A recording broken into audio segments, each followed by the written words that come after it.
Let's fill out the Indiana Eviction Notice together, the written notice a landlord serves before an eviction case can begin, and check what the state asks of it as we go.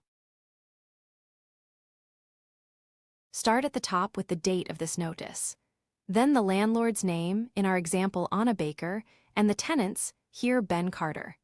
The form asks for every tenant and every adult residing at the premises, so list each one on its own line.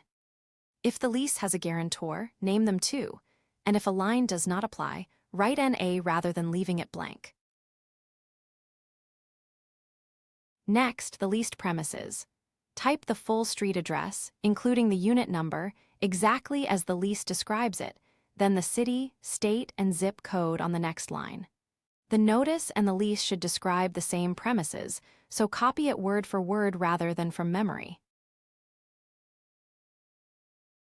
Now the terms. Name the lease document you are enforcing and its date. Here a residential lease agreement dated June 1, 2023. The next blank, the number of days the tenant gets, is set by your state's law. We cover it in the requirements in a moment, so fill it in after checking that. In our example, the problem is unpaid rent, so we tick past due rent, enter $1,200, and describe the period, February rent, due on the 1st. We tick late fees, $50, then the total amount due, $1,250. Tick only the boxes that actually apply and be specific. A vague notice is easier to challenge.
If you need to evict a tenant for not paying rent in Indiana, you must give them not less than 10 days' notice.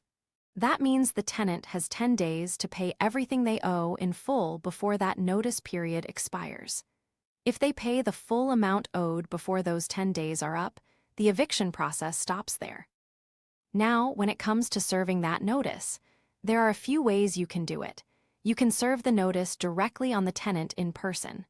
If the tenant cannot be found, you may serve the notice on another person who is residing at the premises. You can also post the notice by affixing a copy to a conspicuous part of the premises. And here is an important detail.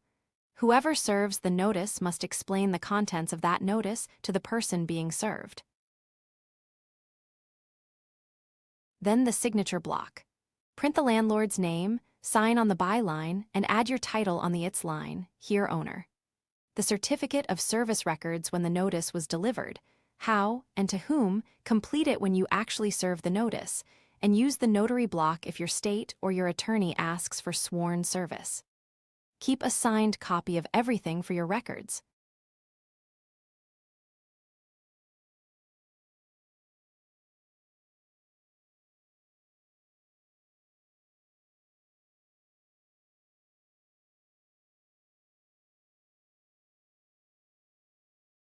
Remember, this is general information, not legal or tax advice.